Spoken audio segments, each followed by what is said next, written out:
going on, everybody? Welcome back into another edition here of the Auburn Undercover podcast on the 24/7 Sports Network. My name is Nathan King, joined here by Christian Clemente and Jason Caldwell. And this is an annual show that we enjoy doing around this time every year, going to get into Auburn's 2025 schedule and rank the teams from 12 to 1, from obviously least difficult, in our opinion, down to most difficult, and always leads to some interesting discussions. It always feels like Christian has some wild cards to throw. I've got some up my sleeve today. Oh, goodness. Okay. I like to bring the entertainment. We can't just all have the same list. They're all going to look relatively the same, but that's true. It's most difficult. It's not most talented. I don't know about like 5 to 12 or whatever, the 5 to 1. I don't know. It's gonna be hard. There's a lot of them that could be most difficult. We just lost Nathan for the second time. We had to restart the show earlier. Nathan was having some issues. Jason, we can keep going while we lost Nathan if we're keeping this recording. Auburn picked up a transfer edition in Jacoby Matthews. Kind of came out of the blue, something that we had heard about for a couple of weeks. He officially visited in June. Guy who played under DJ Durkin for 2 years at Texas A&M. Did not play football last year. Went to Mississippi Gulf Coast Community College just to get his academics in line. He got those lined up, and now he's joining Auburn's roster. And as Nathan pointed out to me earlier, he's one of the highest ranked players on the roster in terms of the 24/7 composite. So if he can get back into playing shape, he already knows this defense. If he's in a good spot, it's a very low risk addition for one thing. For the second thing, very high ceiling. Yeah, and I think, he mentioned it to you, but I think for him, this was the obvious choice because of his familiarity with the defense, because of his familiarity with Durkin. It was going to be really tough for him to jump in without playing football for a year and join somebody that he had to learn an entirely new defense. And so I think for him, this made the most sense. You get a guy that maybe played one of those TJ Rushing as well. I wasn't sure. Yes, and so you get a guy that might be one of your most talented defensive players, and if the light bulb goes off and you go, "Bing, he's ready to go," then this is a guy that automatically could make you. I mean, this reminds me a little bit of Trey Matthews. Super talented guy who had played some, but had not really gone and taken that next step when he was at Georgia.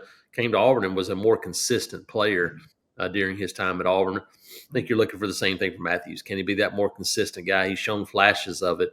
But you look at this group now, Christian, and it's a secondary group that was already pretty deep.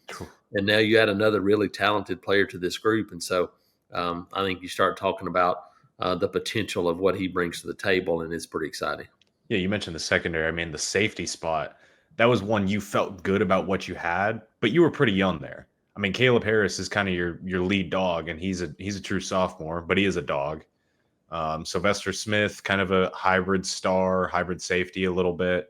Your true freshman that you brought in, some of those other guys as well. But adding Matthews helps a lot at that position. You felt really good about where you were at cornerback, and you felt good about the talent at safety. But getting this piece is kind of the cherry on top for that position. You bring in Seymour from Georgia Tech, and you have a guy that is kind of maybe an older piece a little bit, but now you're right. You get an older guy that's familiar with this defense and should be really hungry because this is the opportunity year for him. You look at it, go, man, this guy that has a huge year, and people see the talent level. He could play himself into a draft pick if he has one of those types of years, and so it's an opportunity to go out and probably for not a whole lot in this day and age to get a guy like this to come in and kind of bolster that position for sure. Yeah, and then the other bit of recruiting news that happened earlier this week on Tuesday, Auburn lost its commitment from Denarius Gray, the 4-star wide receiver from Chaminade Madonna, something that we've been expecting for a little bit. I mentioned it in my confidential over the weekend. Still, people were somehow surprised, even though I had mentioned it. And people, once again, the sky is falling. We've said it and said it and said it again, especially at wide receiver. It's not a position that Auburn is going to pay top dollar for in this 2026 class. Look, they're going to sign 1 or 2 wide receivers in this class. They're just not going to spend top dollar. The only guy that doesn't have eligibility in that room after this year is Horatio Fields. Now, it feels like Eric Singleton will probably be a one-and-done guy, and he'll go to the NFL draft. But point being, the Freeze Four, Sam Turner, Derek Smith, they're all under salary for next year. You don't have a ton of money to spend on at wide receiver. And if Kentucky's going to – sorry to cut you off. If Kentucky's going to give you a big offer, then you're probably not going to be competing. Yeah, and so it's part of what it is. When you look at it, if you're Auburn, you have a predominantly sophomore and freshman roster in terms of the salary that you're re-upping in 2026 and thinking ahead to what that's going to look like. And so wide receiver group's probably the most difficult one. And so, Denarius Gray's been committed for a long time, but this is a much different commitment now for him than it was a year ago, because a year ago you're like, well, just however much money you can get, that's what you have. Well, it's not going to look like that way now, especially wide receiver. I mean, you look at Auburn too, the focus is probably going to be, start talking about this recruiting budget, because you have so many now older guys on the offensive line. You got some young guys that are stepping up, but you're going to have to go get a couple older guys on the offensive line again to bridge the gap. So that's going to be a lot of this, budget going to be, can you go find a couple of older offensive linemen to help you out after this year? There's going to be a couple of positions that are going to be portal type guys. This is always going to be a smaller group because you don't have as many. I think I went back and looked, and I think there are 13 scholarship seniors. And, of course, you got Keldrick Falk and you got Singleton. You got a couple of guys, but it's not like you're going to have to replace 30 players off this roster. Now, if you do, then it'll change the way this class looks if you lose a bunch of those guys. Right now, if you lose what we think we're going to lose, this was going to be a smaller class to begin with anyway. Yeah, Jason, the other bit of news, the expected news that happened earlier this week for Auburn, officially a Nike school. I mean, we've been waiting on it to officially go through and happen for a long time now. You got a chance to catch up with John Cohen for a little bit. Got some coaches' takes as well. It's a new era for the Tigers. It is, and I think the thing is that I think people were really happy with the apparel side of things for Under Armour. People like Under Armour gear. They like the things they did in terms of the clothing and all that. I think this is much more about the shoes and the quality of the shoes, and that's something that I think has been an underlying issue for a while in several sports. And when you start talking about shoes, Nike's the shoe that most people want to go. And let's face it, look, when you've been doing it for a much longer time, Under Armour's made great strides in shoes, but you're still way behind Nike because of the years you spent in research and development doing those things. And so I think that's the biggest thing here. I saw some of the shoes and boxes of shoes that are going to be waiting on the student athletes when they get back. Most of them gone. Coaches have some gear and some of those things, but the student athletes, this is pretty much the deadest week of the year almost on the Auburn campus, for everything. And so this will be an opportunity next week for them to get back, have a goodie bag to kind of get started and work out in Nike gear for the first time. So I think it's going to be an exciting time for them. And, people have asked too is what kind of impact it'll make. I don't think it's like it was 25 years ago if you were a Nike school in recruiting in any sport. But I do think, here's one thing, it's not going to hurt. That's where we know we are right now. It ain't going to hurt you in recruiting, that's for sure, when you start talking about that. But I do think basketball is always the question. I think, basketball now, Auburn's shown they've made 2 Final Fours wearing Under Armour. They're okay. But you start talking about, tennis and other sport, volleyball and some of these other sports, I think it could have a little bit of a bump when you start talking about, from a Nike point of view. But I do think from Auburn, Under Armour was great, but time to kind of forge a new path with Nike, and that's what's going to happen. Jason, one other quick thing on Nike. While Nathan tries to fix his computer and tries to get back in here, the gear doesn't go on sale until later this month. I believe July 25th. Caused a lot of questions on the board, on social media, everything. People were wondering, why can't we purchase something now? From what you've been able to gather, what was kind of the reasoning behind that, and why is stuff not available and ready to go? Yeah, I think there's a couple of things that went into it, I believe. One of them is is that there's batches of gear that are made available, and people go, well, Rutgers had some. There also, you have different contracts, and Rutgers' contract with Adidas might have been different than Auburn's with Under Armour, but Auburn was very specific about not allowing anything to be seen or viewed before July 1st. And I think, hey, it was an ode to Under Armour going, look, we want to make sure that we treat you well. We're not going to do this until then. So when you do that, there's no way to get gear in for Nike before July 1st and it not get out somewhere. So I think that's part of it. I think that was some of it. But I think the batches, how things are done. I think another part of this too was you weren't going to get a full shipment of anything. You might have gotten some things here or there.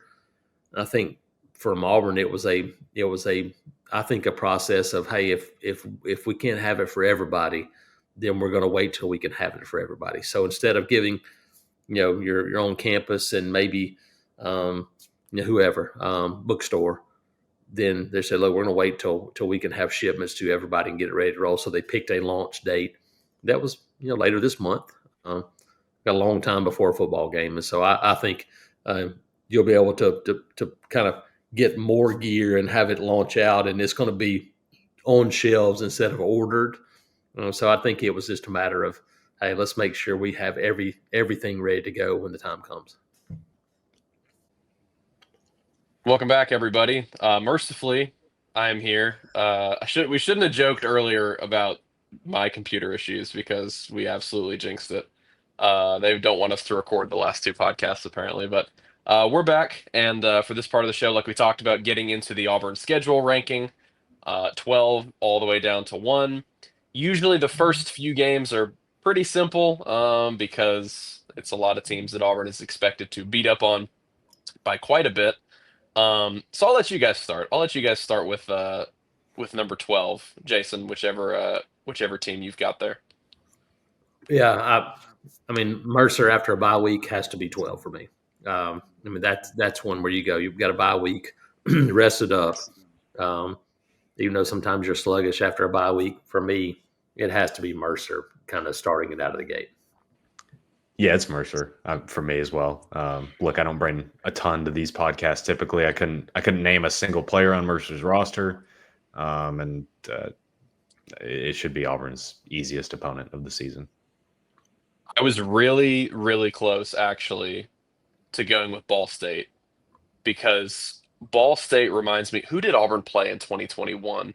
I don't know if you guys remember when they played Akron to open the season, and it was like aggressively awful football. Like it was almost frustrating how bad Akron was at every single position.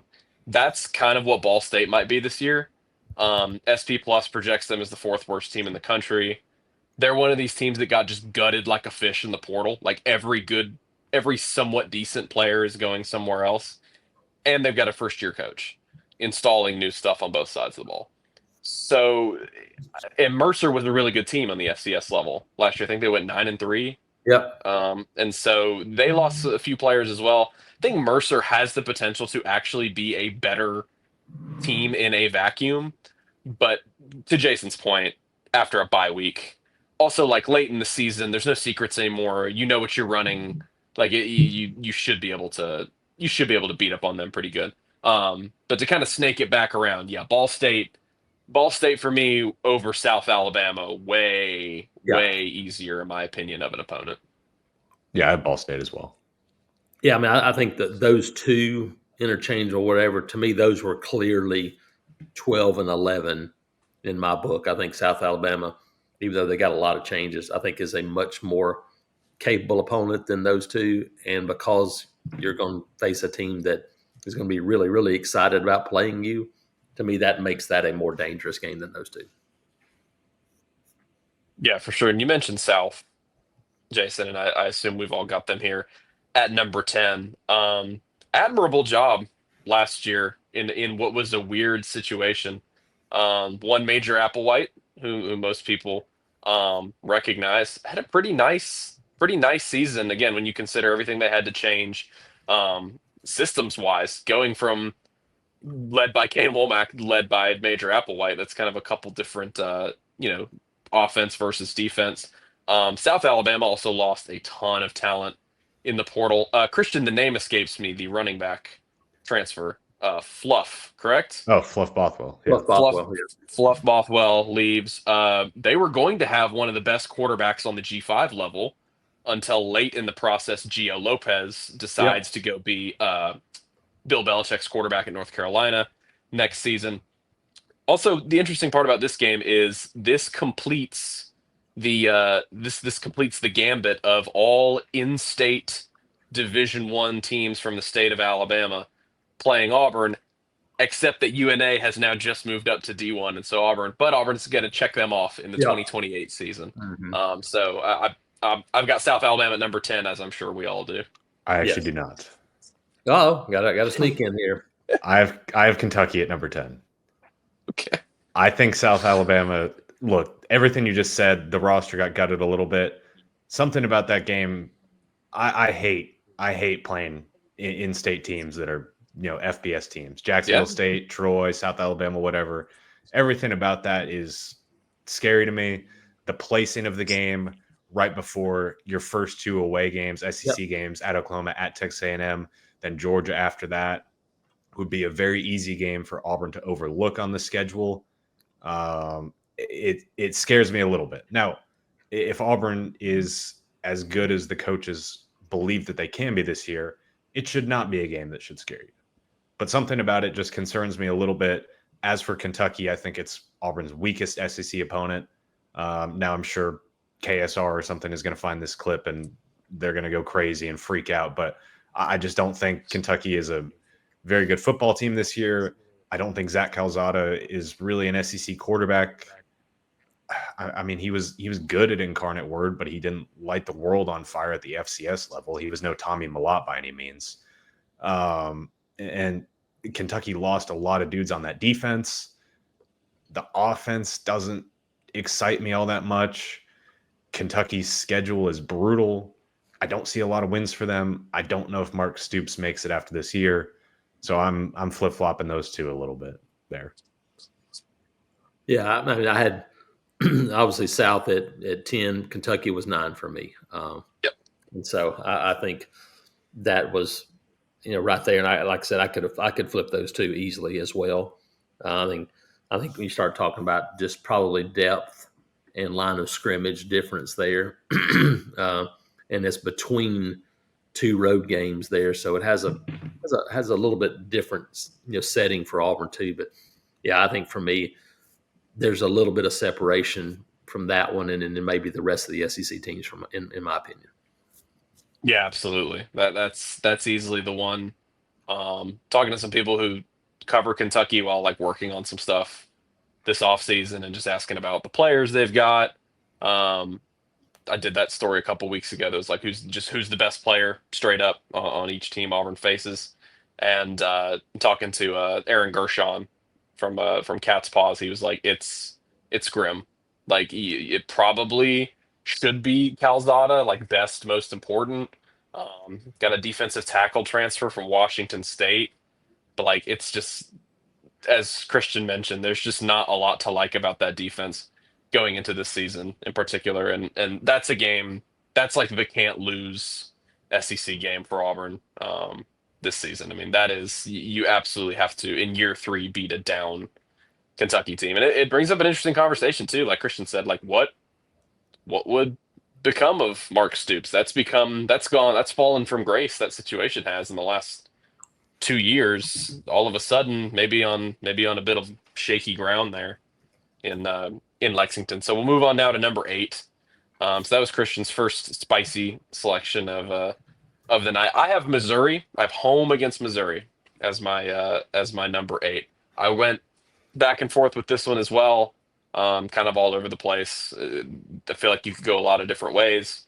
Mizzou has some nice pieces back from last season, but for me, just being at home makes a huge difference for Auburn.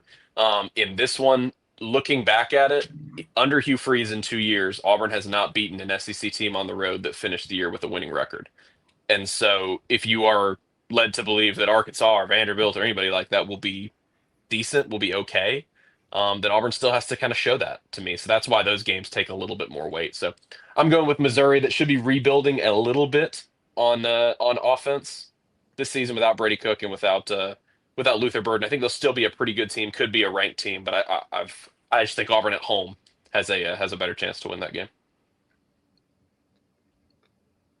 Jason, go ahead. Yeah, I have Arkansas. I think Missouri has recruited better lines of scrimmage wise and is more talented roster. And so for me, I still think Arkansas, that's a place Auburn's played pretty well recently. And so I have Arkansas next in mind. I just think it's, obviously they'll be hungry. They got a talented quarterback coming back. For me, that one feels like, a place that Auburn has played pretty well recently. Yeah, I have Arkansas as well. Look, you mentioned it. Taylor Green is a really fun quarterback. He's talented, makes some mistakes as well. Auburn had a really good chance to win last year. Probably, maybe should have a couple of errors there, and Arkansas wins in Auburn's place. But it just feels like as the recruiting classes have kind of gone on for each school, especially since Hugh Freeze got here, Auburn's roster talent has ascended, and Arkansas, as it feels like, has almost descended a little bit. So I've got them there. Yeah, Arkansas is my number 7. That road game. That's a good point by Jason. That Auburn of late has played through different coaching regimes. they tend to play. Brian Harson's team played well there. Obviously, Hugh Freeze's team a couple years ago. Gus's team's always played well there. It's usually not a place they're overwhelmingly intimidated by. So Arkansas will be my number 7 team. Yeah, I agree. And then for me, it just flips then because to me, there's a clear divide when you go, whoever it is now, whether it's Missouri or Vanderbilt. I'm going to go Missouri at home next for me.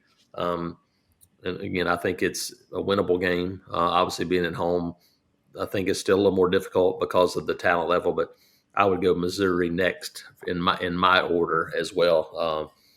As far as most difficult games for Auburn.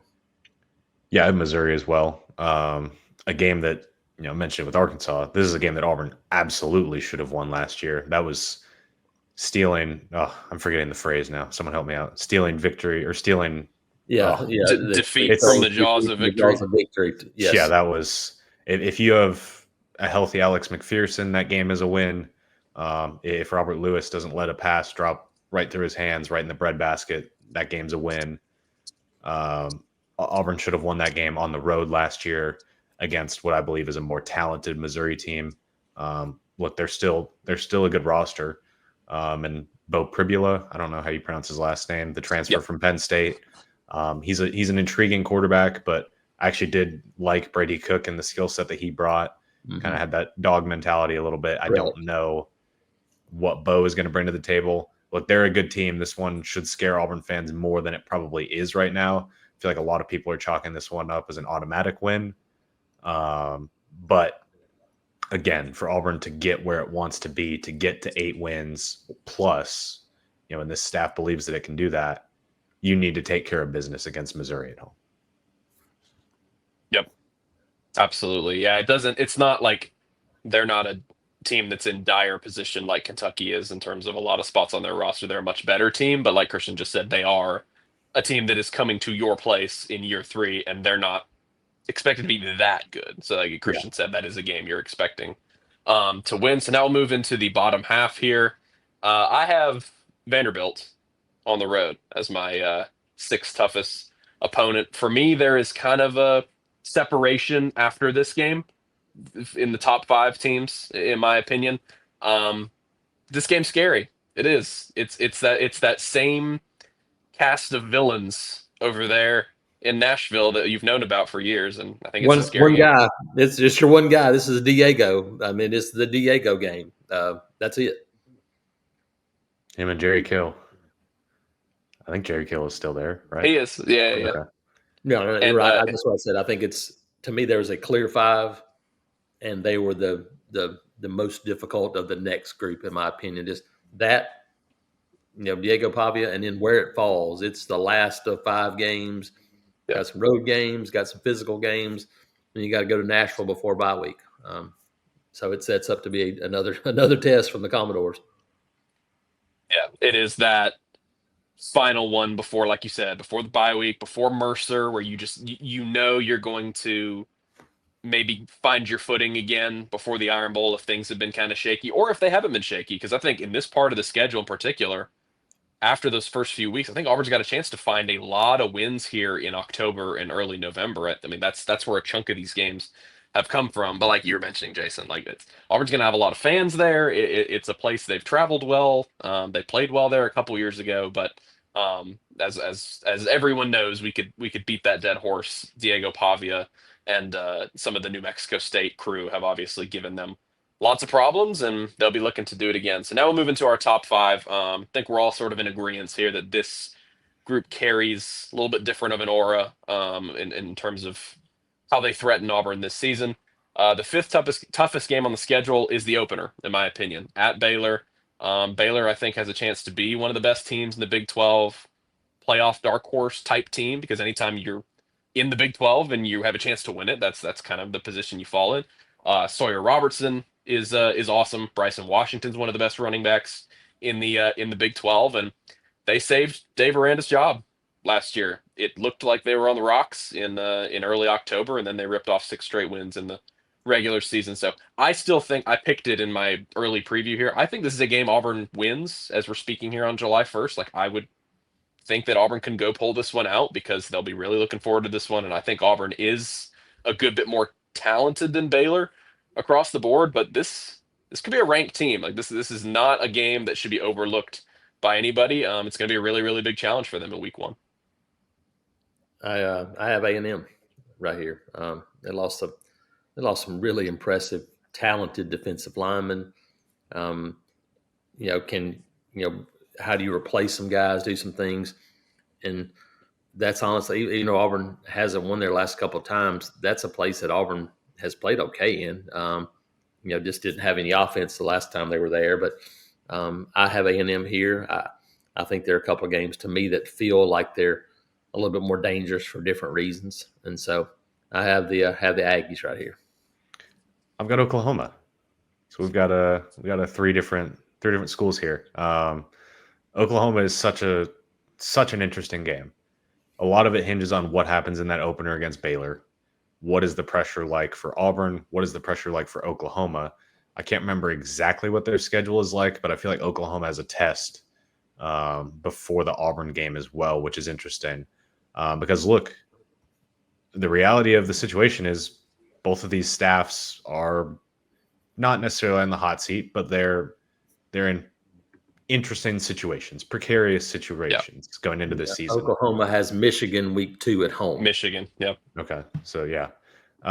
Look, Oklahoma upgraded its roster from last year. John Mateer, on paper, is probably an upgrade over Jackson Arnold, but it's so tough to tell with what Jackson Arnold dealt with last year.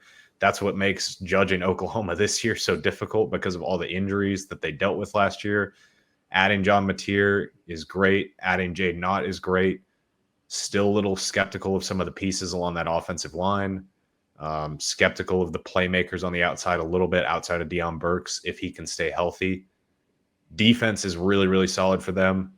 I have them at 5 simply because for me, it was them or Texas A&M. I have them, right next to each other here, and I just think Texas A&M is a little bit better overall, and so that's why I have them higher than Oklahoma. But Oklahoma's maybe one of the toughest teams to read in the SEC this year. Yeah, I've got. Now we'll move on to number 4. I have Texas A&M at number 4. It was kind of splitting hairs there for me. Yeah, I did their preview. I wrote it today. They'll be going up here, I guess, on Wednesday.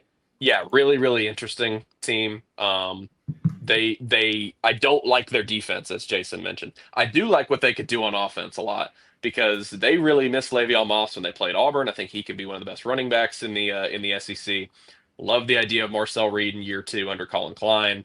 I love the idea. I love their offensive line. It was good, not great, but they bring back a lot of pieces, kind of like Auburn's. Just like, it was okay, but not tremendous. But it's really experienced now.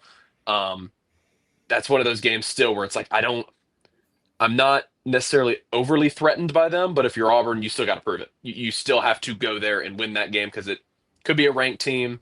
That's their SEC opener, Texas A&M. That is their biggest home game.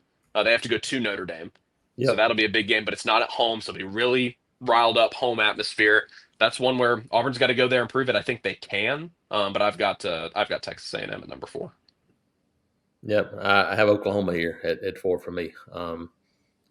You look at it, and going there first time. You're right. So many new things. Oklahoma, obviously, the difficulty there is if Jackson Arnold's your quarterback, he's going back to Oklahoma to play, and that'll be a pressure-packed situation for him. Mateer's talented. They'll have some guys back, and they've added some pieces on offense. First time Auburn's ever played there, so goes a lot goes into that one for me. So that's why I had Oklahoma in front of A&M. Yeah, we all have the same 5-4 combo here in some manner. I've got Texas A&M here. I put them above Oklahoma just because I view them a little bit higher, just because I'm still a little curious about what Oklahoma looks like. Nathan, you mentioned it with this A&M roster. Marcel Reed could be fun going into another year. He adds Mario Craver, a guy that we're plenty familiar with. Jason adds, I believe, Concepcion. Correct. From NC State is there as well. So it could be a fun Texas A&M roster. Now they had a good roster last year when Auburn beat them at home as well. It looks vastly different this year though, so that'll be a really interesting game to see, especially coming off the heels of that Oklahoma game. Does Auburn beat Oklahoma, carry in momentum? Does Auburn lose to Oklahoma and kind of feel the need to get a win out there during their 2-game road trip to start the SEC slate? That'll be interesting to see kind of what happens there, but they're in my 4 spot. Yeah, so I guess I know where you guys are both going at 3. Seems like you got maybe I don't know. We'll see. maybe not. Oh my goodness! Sorry, my. If Kentucky's going to track you down for yours, Christian, the Baylor folks might come get me for 5th toughest game. Yeah, I've got at Oklahoma at number 3. Really, just these 3 games. It's so interesting too. They're all at the beginning because I really think you're kind of splitting hairs here. I think there's a lot to like about these 3 teams: Baylor, Texas A&M, Oklahoma, and there's also some question marks. And so I've got the road game at Oklahoma. Look, it's going to be a huge game, for a lot of different reasons. It's going to feel like a really big game. It's going to be the SEC opener for both teams, and so I am sort of an Oklahoma believer in a lot of what they've done this offseason. I really like a lot of the moves that they've made. That's obviously not a hot take, like Ben Arbuckle and John Mateer. Obviously, like everybody liked that. But I think it's going to be really interesting to see. These are 2 teams that, as Christian kind of mentioned, went about their offensive improvements in a lot of different ways, and they also went about it in some parallel ways. Like, which method will work better?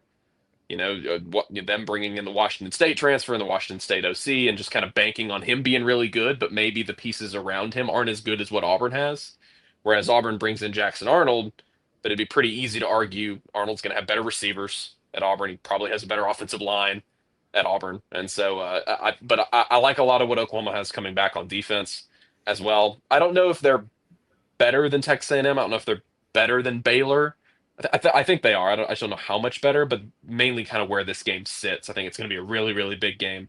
I think it's going to be tough for Auburn to pull that one out. But if they do, and they're able to win 2 out of those, I mean, we'll talk about this, I'm sure, getting into the season. This will be a huge storyline. But like those first 3 road games, you pluck off 2 of those. Obviously, going undefeated would be great, but you win a couple of those games out west, that would be tremendous. And so I like what Oklahoma's done this offseason, and I have them as my my 3rd toughest game on the schedule. Yeah, this is a tough one for me. Because I think, to me, Baylor and Alabama are a toss-up for different reasons. First of all, with the exception of a couple of times, we know how Auburn plays when Alabama comes to Jordan-Hare Stadium. No matter how talented they are, I think this is a better Auburn roster than it was last year. We'll see about Alabama. I still have Baylor 3, but it was a tough call for me, mainly because It's week 1, and it's going to be. I mean, there's a lot of guys back that play a lot of football for Auburn, but it's still going to be, new quarterback, kind of a different feel going on the road. New potentially 2 new offensive line starters, even though I think those guys are going to be fine. We didn't see Xavier Chaplin at all, so it'll be the first game experience he gets at Auburn, and how much scrimmage stuff he gets, we'll see. But I think it's going to be a tough challenge. I think Baylor's a good team. Obviously, you look at Auburn and go, can they rush the passer? Can you do that from the middle? That's going to be really important because you're facing a guy that can sling it at Baylor in week 1 right out of the gate. He's going to test that secondary. So I still got Baylor 3, but it was a really tough call for me, right there between them and Alabama. I've got Georgia at number 3. Look, Georgia does have a test. I believe they go to Neyland before they go to Jordan-Hare on their schedule. But it's one of Gunnar Stockton's first SEC road tests. Playing in Jordan-Hare at night. It's already been decided it's a night game. It's the first time that's been a night game for Auburn in quite some time. The fans are already fired up for it. Auburn is... What happens before that game is a huge question mark. What happens with Baylor, Ball State, obviously South Alabama, and then the 2 trips for Oklahoma and Texas A&M. If Auburn can string together 4-1, think of the atmosphere that Auburn will carry into that game against Georgia. Now, 4-1, that'll be tough. That'll be extremely challenging. But we've seen Georgia look vulnerable over the past couple of years. It's not the same Georgia that was as dominant as they were. Look, I think Georgia is still a more talented roster from top to bottom than Auburn. But 11 on 11, I think Auburn can hang. And Auburn hung with Georgia 2 years ago. If it wasn't for Brock Bowers being the best tight end in the country, arguably the best tight end, college or professional already, Auburn maybe wins that game. I think Auburn has a real chance to win this game. Now, after saying that, please everyone keep in mind this is a ranking of difficulty, not of talent. I don't think Baylor is more talented than Georgia. I'm ranking it based on difficulty and how the schedule sets up for Auburn. Yeah, and all the context you provided there is so important. Like, this could be so number one, I think both sides could work out because, like you just said, Christian, if they're 4-1 or have just been playing really well, even like 3-2 coming off a big win at like A&M, it's going to be a tremendous atmosphere.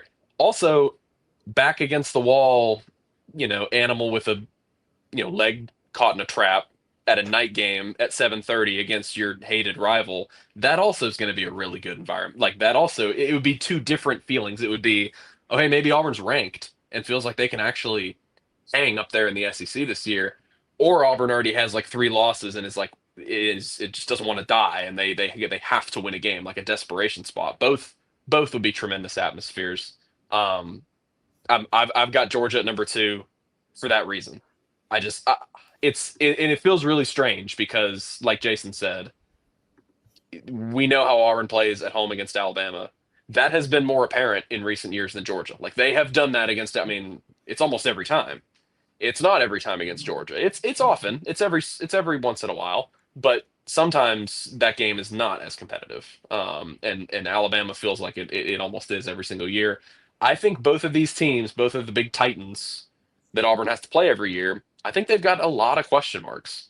For really the first time in a long time, they've got a lot of question marks when they're both coming to Jordan-Hare Stadium. And so that it was really, really tough for me to go between these two here at the end. But for the reasons Christian mentioned, the atmosphere that could be, the spot that's going to be in. Now, of course, the Iron Bowl is going to be incredible. Like, that's not to say that's not going to be a good atmosphere. I just think desperation spot early in the season, potentially, where that game falls, the fact that everybody's looking forward to a night game, and the fact that I know the defending SEC champion, and that's, but as Christian mentioned, 11 on 11, I think that's a great point. Like, you line up nowadays it's more competitive against Georgia and Alabama than it's been in a long time at Auburn. And so I don't know, something just said to me to get Georgia at that second spot. So I've got them as my second toughest game. Yeah, I want to go ahead and get both of them because we're only down to 2 teams. I have Georgia 1 because I got to see it. I've seen it against Alabama. I haven't seen it against Georgia. They played them better, but I still have yet to see them take them to the wire and go toe to toe. I think this is a roster can do it, but I've seen Auburn do it against Alabama. Heck, they did it last year in Tuscaloosa for a long time, and on the road for the first time. Last year at Georgia, they had an opportunity, but a fourth down, decision changed the entire game, and Auburn was done after that. I still have to see it against Georgia, so I have Alabama 2, Georgia 1, and I agree, Nathan. I think both have questions because I think there's still uncertainty at quarterback. Now, Auburn has uncertainty at quarterback. A bunch of teams do. But I do think Auburn's roster is better than it's been the last couple of years. And at home, Auburn has given themselves a chance against both these teams. But I've seen more of it against Alabama. So I'm keeping Alabama 2, Georgia 1. I've got Alabama at number 2. I kind of wish I flipped Alabama and Georgia for what Jason just said. That's why he's wiser than I am. Those are great points that I did not. It'll mean nothing when this season goes by. So. True. The thing with Alabama, I like what they've done with this roster in the offseason. I like the addition of Horton at receiver. Bernard is back. Ryan Williams is back. That's a really nasty receiver core. Them and Auburn are the top 2 in the SEC receiver core. How you rank those two, up to you. But those are both really good.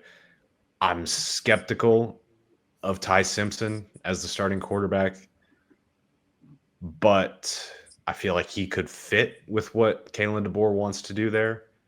Or that's the last game of the season. What if Ty Simpson doesn't work? Alabama pulls the plug early, and then it's Keelan Russell running the show. By that point, he will have probably started a handful of games. And at that point, that's a true freshman coming into Jordan Hare, but he's extremely talented, was ranked as a 5-star for a reason. So I feel like Alabama has some really solid pieces, but look, as Jason said, we know that Auburn can go toe-to-toe with Alabama in the Iron Bowl, especially at home. They've proven it every single home game they've had in recent memory that I can think of. And especially, look, we know how much the staff and how much Hugh Freeze values recruiting. With the Iron Bowl the Saturday before signing day on a Wednesday now, with how they've changed that schedule, that's going to be a loaded visitor list. They're going to be bringing in top Alabama commits that they want, guys that we expect to commit to Alabama and aren't committed already. They're going to have those guys in. And if Auburn pulls the upset, fans are storming the field. They're bringing those guys in the locker room. They're going to be selling it, every which way. What if Auburn goes into the Iron Bowl with momentum? What if they're already at 8 wins? What if they're at 7 and they need to get that 8th? I feel like, I don't know. It's a very interesting Iron Bowl as we're looking at it on July. And then my number 1 is Baylor. Look, they're not the most talented team that Auburn is playing this year. In fact, I still have some questions about that roster more than other rosters. I mean, their secondary got absolutely torched by LSU in that bowl game last year. But Sawyer Robertson is a dude. And I just hate the way this game sets up for Auburn.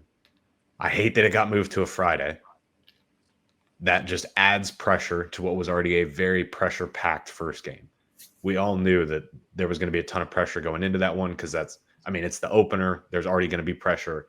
But with what Auburn is facing going into this season, and especially with the way the SEC schedule starts, you really, really would love to get one against Baylor to get some goodwill, especially with how this summer has gone, not being a great recruiting summer, as we stand right now.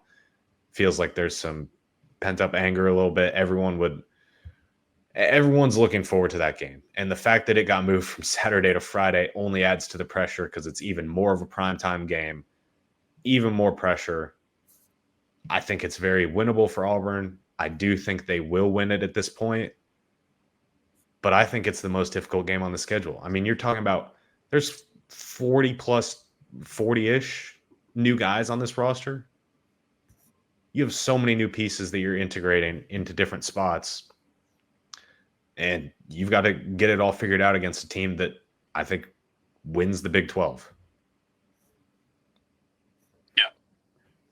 Could win the Big 12, has maybe first or second best quarterback in the Big 12, is going to be coached well. Defensively, yeah, I mean, it's going to be my only the interesting part about it being week one and all that is, they say the biggest differences in the entire season, if for any team, happen from week one to week two. So can Auburn look? Hugh Freeze's been talking about it for 2 years now. He's been talking about his desire to have a big name opponent right off the bat because he wants somebody circled all during fall camp to get his guys fired up. And to just have an element of like, you're putting this stuff into practice right away and it has to be executed very well, because if it's not, you're going to lose and you're not playing Alabama A&M. I know last year, and this is, I'm not necessarily making excuses for it.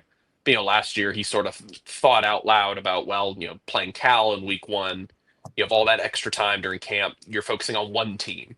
And so maybe, to sort of play devil's advocate to that, maybe that helps Auburn in this instance, as opposed to if you were to play Baylor later. But then Christian's argument is completely sound as well, and probably the one I would lean more toward as well. It's like, it's just going to be, it's already pressure packed. It's already one that is going to be a game, like you said, Christian, like they know the stakes early in the year. They know they've got to get some goodwill. They know they've got to look good. It's year 3. It's time to do it. And there's a Friday night blackout game at what I understand is a very strange place to play against a very quality, high-end Power 4 team. And so it's a savvy pick, Christian. I like it. I would like to add the caveat after giving out my list. This is a podcast. We do it for entertainment. Like to spice things up a little bit. Don't want to give everyone entertainment. Yeah, don't want to give everyone the same. Everyone doesn't have to have the same list. Yeah, it's more fun this way.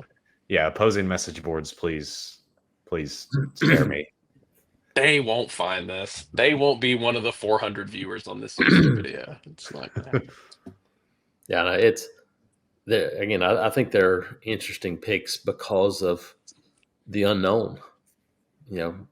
If we do these things 15 years ago, you have a really good idea of what pretty much every team's going to look like. You don't know it now. You mentioned like the new pieces. How quickly can new pieces fit together? It's a question for Auburn. It's a question for a lot of other teams too.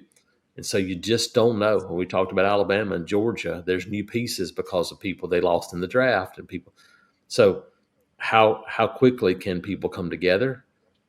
Does it look like it at the end of the year, like you expected at the beginning of the year? It might not for some teams. That's why these things are so much fun, because you just don't have any idea how it's really going to turn out. What happens when a rev share contract or NIL deal falls through and a player holds out for half of fall camp somewhere? Well, again, and again, it's giving me a headache already thinking about that, but it's going to happen at some point. Unfortunately, we know it's going to happen somewhere. Yep. Yeah. Oh, we already had the big first with Iamaleava at Tennessee. We're going to get something else. Surely it's been too long before we've had some dramatics. Well, that was fun, guys. As per usual, always enjoy that exercise, and gonna have a story up. Nathan. Yeah, we've got some stuff to sort out by the time fall camp starts. We got some time though. We appreciate everybody for listening to this edition of the show. Head over to auburnundercover.com. We got lots of good stuff this week. I'm gonna have some comments from Hugh Freeze on that would be on Wednesday. So as you're listening to this on Thursday, there'll be stuff up on the site from Mr. Jason, and have Stephen Pearl as well, maybe a little bit from Larry Vickers, the new women's basketball coach, and of course, as Christian and Jason both try to continue to wrap their arms around what's been an interesting recruiting summer as well. I know you guys touched on that, but for the 2026 class. So y'all don't want to miss it. auburnundercover.com. We appreciate everybody once again for tuning into this week's episode, and we will catch you guys in the next one. Talk to y'all soon. Happy 4th.